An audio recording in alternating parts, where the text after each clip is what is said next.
Saudações, meus caros ouvintes do podcast Taverna do Lugar Nenhum. Meu nome é Gabriel Vince e esse aqui é mais um podcast que eu faço comentando a filmografia do Akira Kurosawa. O último podcast desse tema foi a respeito das relações que Akira Kurosawa tem com o escritor William Shakespeare, né? Eu trouxe três filmes que são baseados na obra de William Shakespeare que o Akira Kurosawa fez. E hoje vai ser um programa também temático, né? Dentro desse grande programa temático que é sobre Akira Kurosawa, sobre a filmografia do Akira Kurosawa, né? Eu vou trazer aqui dois filmes que falam sobre o trauma nuclear, né? E como que o Akira Kurosawa trabalhou isso em dois filmes, né? Eu vou comentar sobre o filme Anatomia do Medo, que é um filme de 1955, e também sobre Rapsódia em Agosto, que é o penúltimo filme do Akira Kurosawa, realizado em 1991. Né? Para quem não sabe, meu nome é Gabriel Vince, eu sou dono do podcast Taverna do Lugar Nenhum. Caso vocês tenham interesse, né, a gente tem um site que eu comento, além dos programas, né, eu tenho textos diversos sobre vários assuntos, né, inclusive resenhas de disco, resenhas de filmes, resenhas de livros. Ultimamente eu fiz um texto a respeito da ideia de conservadorismo e progressismo numa leitura que eu tive sobre o filósofo José Ortega y Gasset. Vocês podem entrar lá no site tavernadolugarnenhum.com.br e clicar em blog, lá que vai ter lá esse texto, né? Eu vou fazer um podcast com ele também. E também tem algumas análises de filmes que eu coloquei recentemente, né? Eu venho fazendo a análise de filmes sobre terror folclórico e isso também vai se transformar num podcast mais para frente, né? Então lá tem análise de filmes sobre filmes como Hakshan, a Feitiçaria através do Tempo, I Walked with the Zombie, né? Que é o filme A Morta Viva, Sangue de Pantera. Tem um filme aí que eu acabei até me antecipando, né? E já fazendo um podcast, que é o Caçador de Bruxas, né? Witchfinder General, que eu já tenho um episódio sobre esse filme aqui. As Bodas de Satã também tem um episódio sobre isso, né? E, enfim, né? Tem vários filmes, filmes até recentes também, como A Baleia Ad Astra, que inclusive se tornou um podcast também, O Incrível Homem que Derreteu, Uma Noite de Horror, Let's Scare Jessica to Death, que é um filmaço. Enfim, tem vários textos lá para vocês darem uma olhada, né? Então, fica aí o convite, né? Enfim, vamos ao programa, vamos ao que interessa. O assunto de hoje é Akira Kurosawa e o trauma nuclear. Bem, antes de mais nada, né, eu vou começar a falar sobre um tema do Akira Kurosawa esse tema aqui do Akira Kurosawa já participou da minha discussão quando eu analisei o filme Sonhos, né? No filme Sonhos tem dois, né, o filme Sonhos é um filme de 1990, 1991, e ele tem dois segmentos que se eu não me engano, sonho 4, 5, não lembro, deixa eu ver se eu consigo achar aqui, para dar a ideia correta para vocês, né? Bem, estou abrindo aqui o artigo do filme Sonhos, e a gente tem aqui, eu criei um texto bastante grande aqui, deixa eu ver, assim, o sonho 6, que é um sonho chamado Monte Fuji em Chamas, e também o sonho 7, que é o demônio que chora, né? Esses dois sonhos, dentro desse grande filme Sonhos, né? Ele fala um pouco fala bastante coisa do trauma nuclear do Akira Kurosawa, né? Então, esses dois sonhos poderiam estar nesse programa também, né? Só que eu resolvi fazer um programa, uma sequência de programas só sobre os sonhos, sobre o filme Sonhos, né? apenas por questão de organização, né? Mas os temas do Akira Kurosawa, eles são intercambiáveis entre seus filmes, né? Não é porque eu defini que um tema é exatamente um tema eu vou falar de filmes sobre um determinado tema que outros filmes que eu já falei aqui, eles não se encaixam também, né? O filme Sonhos se encaixa parcialmente nesse tema do trauma nuclear, né? Embora Sonhos, ele é multitemático, né? São sonhos sobre várias coisas, assim, então ficava estranho tirar dois segmentos, assim, do filme só para fazer um programa junto com o outro, dois filmes completos. Então, eu acabei optando por fazer essa organização, né? E o primeiro filme que a gente vai falar aqui é o filme Anatomia do Medo, né? Vamos em sequência cronológica, né? Que é um filme de 1955, né? Bem, Anatomia do Medo, ele foi dirigido pelo Akira Kurosawa e co-escrito por Shinobu Hashimoto,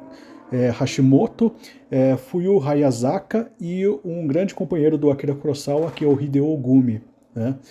Bem, esse filme foi produzido entre duas obras das mais prestigiadas do Akira Kurosawa, né? É um filme de 55, né?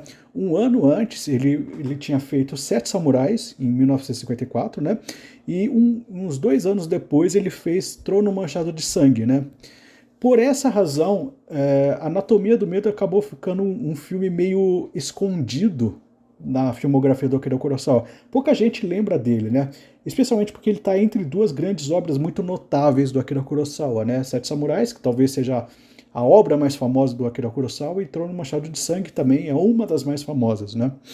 Além disso, o filme ele foi um fracasso de bilheteria, né? Podemos atribuir esse fracasso ao momento em que o filme foi exibido.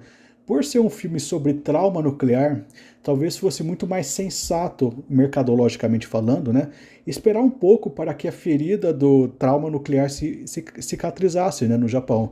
Talvez, né, é uma hipótese minha, não li isso em nenhum lugar, talvez a sociedade japonesa ainda não estivesse tão pronta para revisitar esse tema tão sensível, né?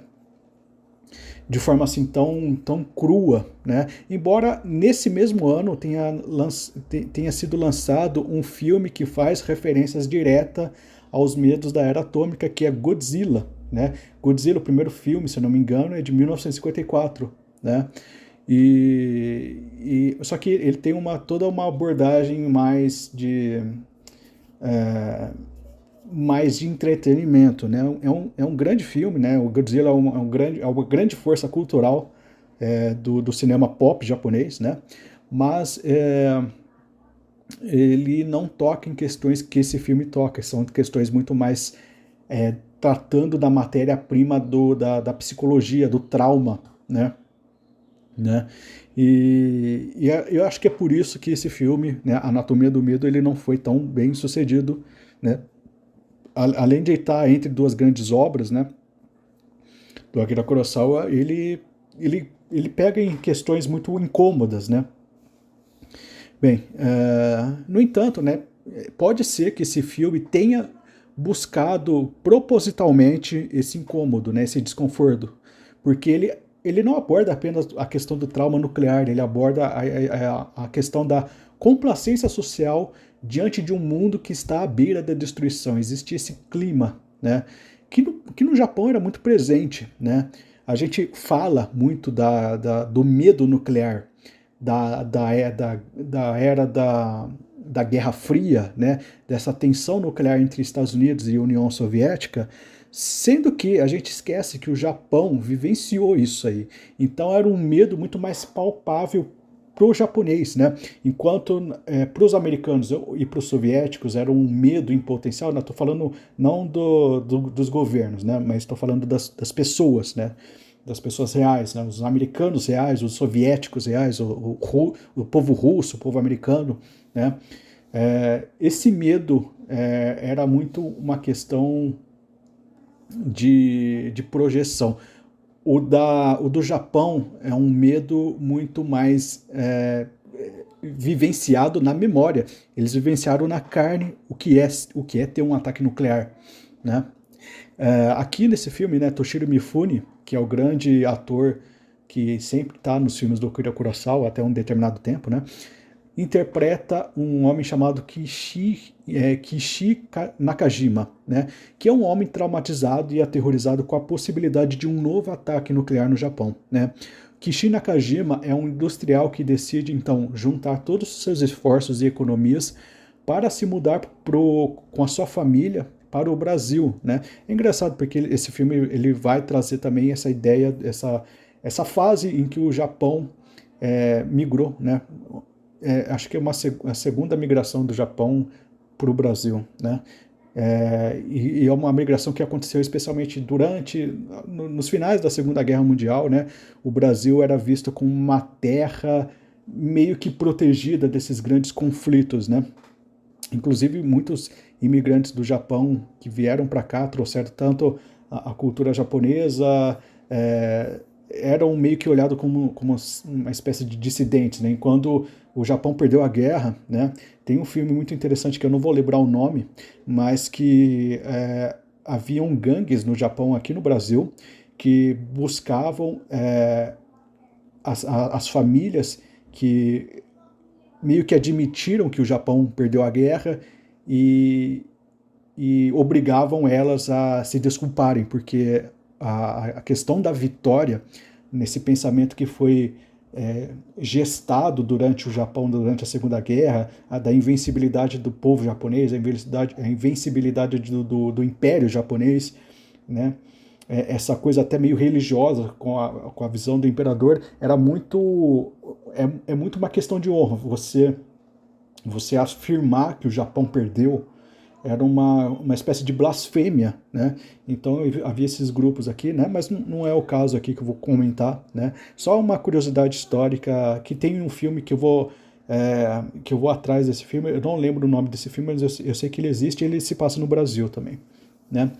Bem, o filme ele se desenrola, né, o Anatomia do Medo, que eu estou falando agora, né, ele se desenrola entre as tensões da obstinação de Kishi e também o drama da sua família, né, além de abordar questões legais específicas do Japão, como o fato dele ser considerado louco pelo governo, o que impediria dele concluir seus planos, né. As pessoas que eram consideradas loucas, elas não poderiam viajar, né, no Japão. Né? É uma questão da política interna do Japão, né? Não sei exatamente por que disso, né? Bem, a Anatomia do Medo ele é um retrato expressivo e cáustico da loucura e da guerra, né? O aspecto mais assustador do filme não é apenas a ameaça de aniquilação nuclear, mas as consequências reais e possíveis desse ato, desse evento, né? O que amplifica o seu terror de forma indefinida, né? Em vários momentos do filme, somos convidados a repensar a própria questão da loucura no personagem principal, né? Conforme eu falei, ele não é um personagem que está se apoiando num medo muito tão irracional assim, né? Porque é um medo que é sustentado por uma coisa que já aconteceu, né? E ele está com medo de acontecer de novo, completamente questionável a questão da loucura do personagem. Por isso que eu falo que esse filme ele trata de uma forma muito incômoda, né,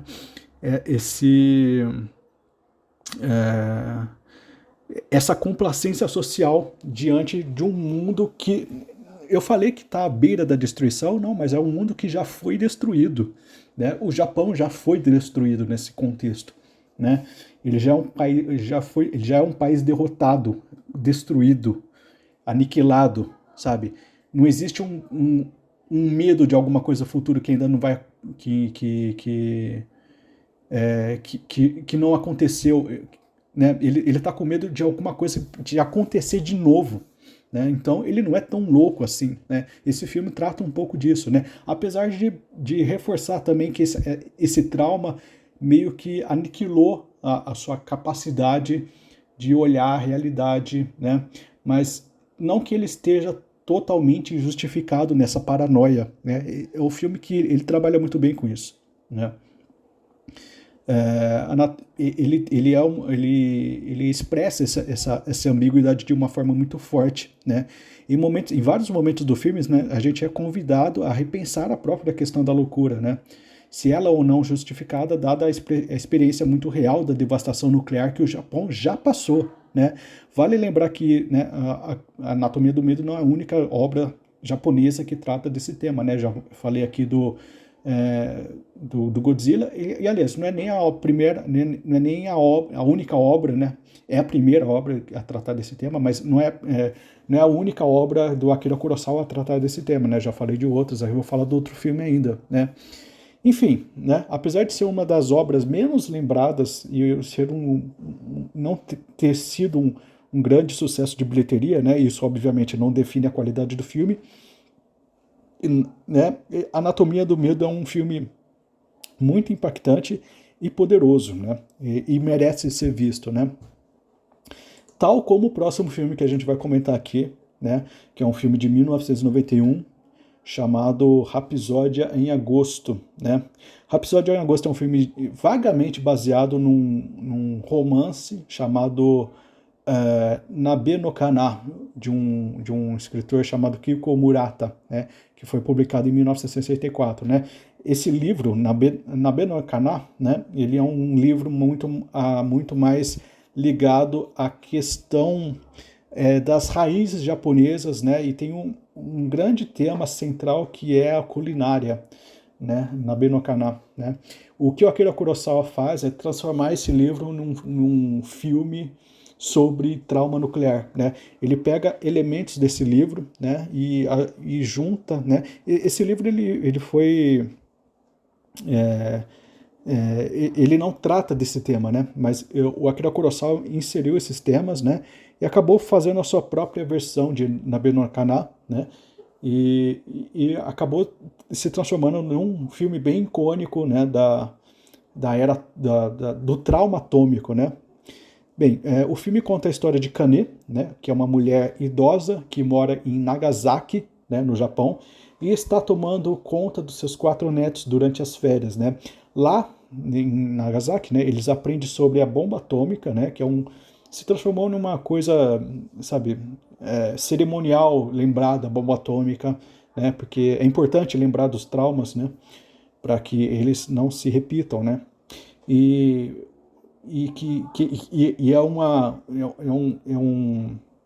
é uma dívida de respeito com os mortos, né? Você não esquecer o que aconteceu, né? Lá eles aprendem sobre a bomba atômica que atingiu o local em 1945 e como o fato acabou matando o avô deles, né? A gente tem um avô, né? Uma pessoa que está diretamente ligado as tragédias da bomba atômica, né? O filme é uma elegia sobre 3 gerações de uma família japonesa do pós-guerra, a memória da bomba atômica e a ferida que se deixou no Japão, né? Ele é um filme muito mais... enquanto a Anatomia do Medo é um filme um pouco mais centrado num personagem só, numa perspectiva individual, Rapsódia em Agosto ele trata mais de um drama familiar, né?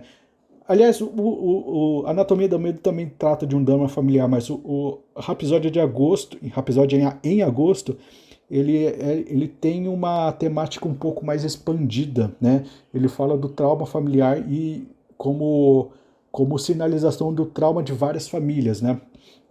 Enquanto a Anatomia do Medo, ele tem o trauma familiar envolvido ali, mas o foco do drama é muito mais no personagem, né, no personagem principal, né. Rapsódia em Agosto apresenta uma reflexão delicada sobre a memória e a reconciliação, né. É um tema que está muito forte nesse filme, né. Kurosawa serve-se da história de Kane para fazer uma poderosa análise do holocausto nuclear e de seus efeitos sobre a sociedade japonesa e apresenta-nos uma sincera reflexão sobre o choque entre o presente e o passado, né. O filme mostra como 3 gerações de japoneses conviviam com as lembranças da tragédia de 9 de agosto de 1945 e como enxergavam 45 anos depois as relações com os cidadãos do país que lançou as bombas, né? A gente tem, depois de 45 anos, né, a gente tem uma ferida, né, que já está cauterizada, né, e que japoneses e americanos entram numa espécie de amizade, né? É uma amizade complicada, porque é difícil vocês olhar para um país agressor, que foi os Estados Unidos, se bem que o Japão também foi bastante agressor, né, durante a Segunda Guerra Mundial, né, mas, assim, a percepção do cidadão comum, ela costuma ser um pouco mais complicada do que esses arranjos geopolíticos, né. O filme conta, né, com a participação do astro americano Richard Gere, que estava no auge da sua época, né? Foi, inclusive, uma curiosidade, né? Foi oferecido para ele a quantia normal que ele estava recebendo em seu salário na época. No entanto, quando ele soube que ele foi cotado para fazer um filme do Akira Kurosawa, que já era um diretor com um grande nome, muito respeitado, né? Ele falou que faria de graça esse filme, né? Mas, assim, a equipe do Kurosawa, não querendo levar vantagem, né, sobre o ator, ofereceu a ele um modesto salário, né, além de todas as despesas pagas, né? Então, eles fizeram questão, um grande gesto de gentileza entre os dois, né? E o filme ele foi o penúltimo, né, do Akira Kurosawa, né, que morreria, né, aos 88 anos, em 1998. Né? O último filme que ele fez foi Madadayo, que eu ainda vou falar sobre ele nesse podcast, né? Esse filme ele resgata o tema do trauma da bomba atômica, né? Que já foi explorado, né? Conforme eu falei, na Anatomia do Medo de 1955, né? Incorporando nesse tema do trauma, né? Também temos o ponto de vista do diretor sobre a importância do constante exercício de revisitar a memória, né? Como uma coisa necessária, né? Como uma necessária postura de respeito à humanidade e até lucidez política, né? O filme, né, é mais do que o Anatomia do Medo, ele acaba sendo um comentário político, né, sobre uma discussão mais intergeracional sobre os traumas históricos, né? Canet, né, que é a velhinha que protagoniza esse filme, né, tem um ritual diário de lembrança do marido, o que implica na rememorização da guerra e também da bomba atômica. É engraçado, porque ao fazer esses ritos de lembranças do marido, trazem consigo outros temas, né? Porque a vida de uma pessoa também é a vida do contexto em que ela vivia. E o contexto que o marido dela vivia era um contexto de guerra e um contexto de bomba atômica. Então, esses rituais diários eram rituais que lembravam a bomba atômica também, né? E a gente tem essa perspectiva ritualística da mulher, né, da Canet. Enquanto as gerações mais novas, elas tendem a ser mais indiferentes e mais dispostas, né, a diluírem o trauma nacional em prol de um conforto diplomático fingido para fins de negócios e boa convivência, né? É engraçado que esse filme trabalha uma ideia muito interessante, né? Que a memória de Canet do trauma se torna uma coisa impertinente para os seus filhos, que querem manter uma boa relação com os parentes, amigos e parceiros comerciais americanos, né? Isso é colocado no filme, né? Os netos aqui foram encarregados de uma tarefa dada pelos pais de convencer a avó a visitar o irmão no Havaí, né? O Havaí é parte dos Estados Unidos, né? Prometendo que eles também iriam junto com ela na viagem, né? Enquanto não convencem Canet, eles tiram um dia de folga para visitar o ambiente urbano de Nagasaki e acabam visitando o local onde o seu avô foi morto em 1945, né? A partir dessas visitas constantes, né, acontece neles, né, nesses netos, gradualmente um certo despertar histórico, né, que fazem eles tomar consciência em nível pessoal das consequências do bombardeio atômico, né? A partir desse despertar, eles passam a ter mais respeito pela avó, né? Em certo momento do filme, tem um personagem chamado Clark, né, que é o personagem interpretado pelo Richard Gere, que é o sobrinho americano de Canet, né? E esse Clark, ele viaja para o Japão para estar com ela no serviço memorial da morte do seu marido em Nagasaki, né? Em um genuíno exercício de empatia, né? Clark, ele explora Nagasaki, né? E fica muito emocionado com os eventos que a comunidade faz em memória da bomba atômica, né? E ele é um típico americano, né? Especialmente significativo para Clark é a exibição de uma cerimônia budista onde a comunidade local se reúne para lembrar aqueles que morreram quando a bomba atômica foi lançada, né? No final do filme, né, a saúde mental e a memória de Kane, né, começam a vacilar, né, e a gente percebe que as lembranças do seu cônjuge perdido nunca foram totalmente reconciliadas dentro da sua própria memória, né? Ela começa então a mostrar sinais de comportamento estranho ao colocar roupas velhas do seu marido como se ele fosse aparecer de repente, né? E que precisasse delas para vestir, né? E tem uma cena, né, que acontece uma tempestade, né, e a sua mente, né, parece confundir essa tempestade com um aviso de ataque aéreo, né, e ela procura proteger seus netos da melhor forma, né. E essa cena faz uma alusão também ao outro filme, né, o Anatomia do Medo, né. À medida que a tempestade se intensifica, né, novamente, Kane fica mais desorientada e confunde erroneamente a tempestade com o distúrbio atmosférico causado pelo bombardeio em Nagasaki, né, que ela testemunhou visualmente de uma distância segura, né, quando seu marido foi morto há muitos anos. Né. Em seu estado desorientado, Kane decide então que deve salvar o seu marido, que ainda está vivo na sua memória, né, de uma iminente explosão atômica, né? Com toda a sua força restante, né? Ela pega um pequeno guarda-chuva para avisar seu marido em Nagasaki da ameaça da bomba atômica, né? Da ameaça mortal, né? Enfim, esse é o filme esse é o episódio em agosto, né? É engraçado porque esse filme, diferente do Anatomia do Medo, ele foi criticado, né?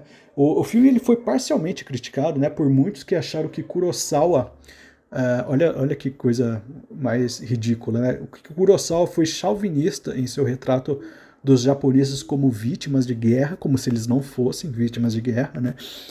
Enquanto ignoravam as ações brutais dos próprios japoneses em uma neblina branca de omissões. É uma coisa muito interessante, né? Porque esse tipo de crítica, que na minha opinião é uma crítica burra, ela é uma crítica que só decorre não da análise do que o filme está se propondo, né? Mas de uma análise do que ele poderia se propor. Existe uma coisa muito interessante quando foi lançado o filme Silêncio, do Martin Scorsese, né? E tem aquele canal lá, os meus 2 centavos, que a primeira consideração que esse canal faz é a respeito é uma análise crítica que ele faz porque o Martin Scorsese não escolheu falar entre aspas, das opressões que a Igreja Católica infligiu aos outros povos, né? Ele deixa muito claro que essa perspectiva, né? E analisa assim o filme a partindo dessas considerações iniciais que são extremamente irrelevantes, né? Existe uma coisa assim na história do Japão que sim, o Japão foi um império maldito, né, que oprimiu muitos países, né, especialmente a Coreia, a Coreia do Sul e a Coreia do Norte, né, a Península Coreana, né. Inclusive eu tenho um vídeo a respeito do quadrinho A Espera de Kensuke Kendrick Kim, né, que é uma autora coreana, que ela comenta muito a respeito do trauma que o Japão deixou na Coreia, né?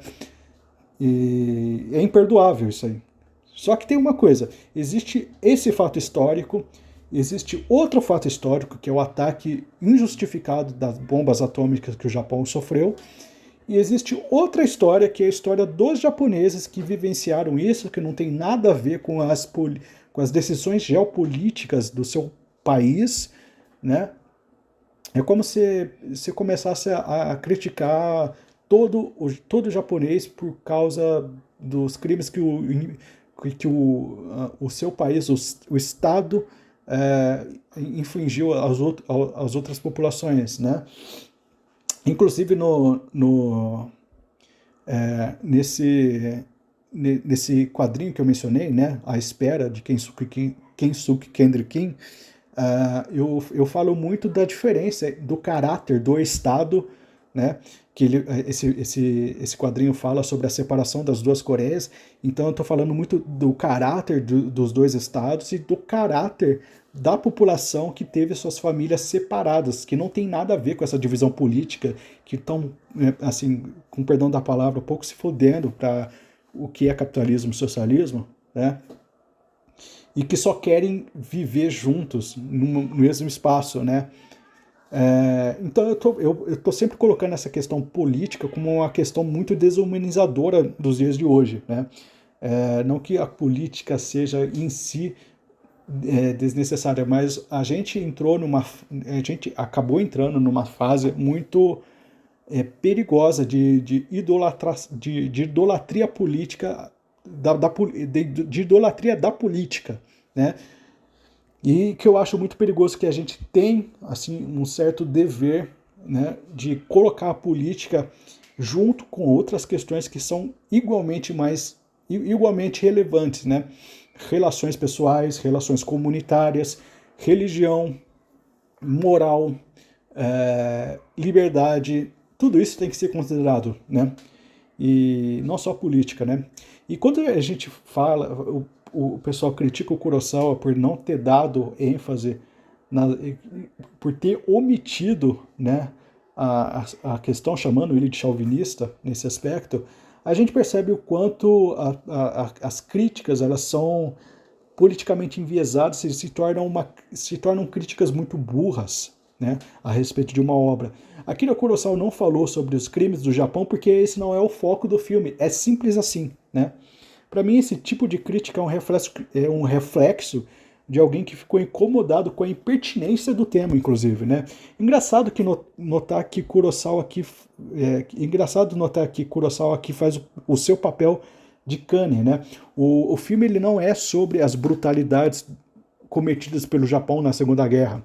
Não se pode exigir de uma obra a pretensão de esgotar todos os pontos de vista possíveis dentro de um determinado tema, né? O que Akira Kurosawa faz é um recorte, né?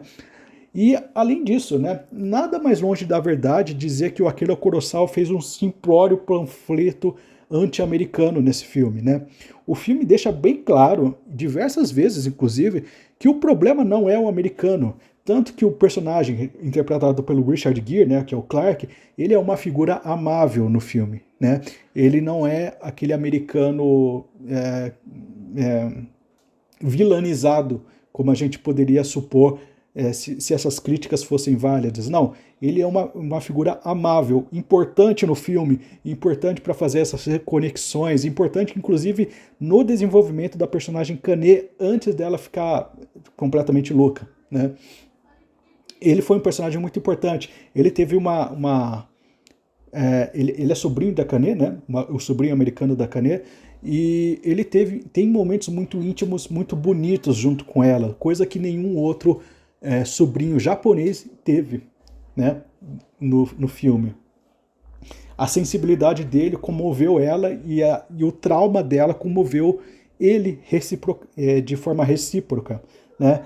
Embora a tragédia com o qual Akira Kurosawa lida tenha sido uma ação americana, e isso é inegável, a sua atitude é isenta de rancor ou culpa, né? Isso é, exceto quando é sugerido que o bombardeio é um evento que os americanos preferem esquecer, né? Isso aí é levemente sugerido no filme, mas nada que comprometa muito o entendimento geral de empatia e de um desejo de reconectar um ser humano com o outro, né? Ou seja, né, o que talvez possa ser um ponto negativo no filme é o tom meio piegas de sentimentalismo barato e humanismo pedagógico que o Akira Kurosawa tem.